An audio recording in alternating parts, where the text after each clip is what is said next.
Welcome to Man Does Tech, where I solve the problems you didn't even know you had. In this video, I will explain how to fix Mazda 3 radio issues using an easy method. First, let's identify common problems like no sound, a blank screen, or a frozen display.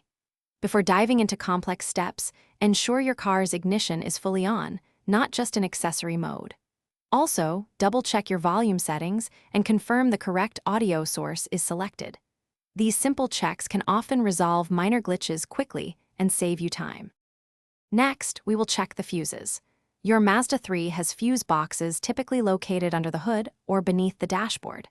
Consult your owner's manual to find the exact location and identify the fuse for your radio or audio system.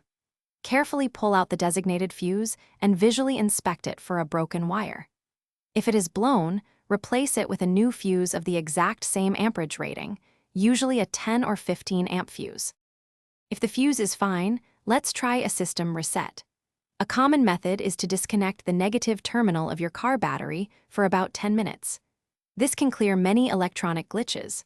Alternatively, some Mazda 3 models allow a soft reset by holding down certain radio buttons simultaneously for several seconds.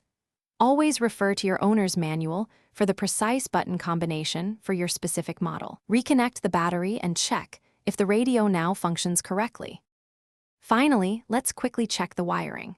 While more involved, sometimes a loose connection behind the radio unit can cause issues. Gently inspect any visible cables to ensure they are securely plugged in. If these easy methods haven't resolved your Mazda 3 radio problem, it might be time to seek professional help. A certified dealership or a car audio specialist can provide a thorough diagnosis and more advanced repairs. Thanks for watching. If you found this helpful, don't forget to like and subscribe.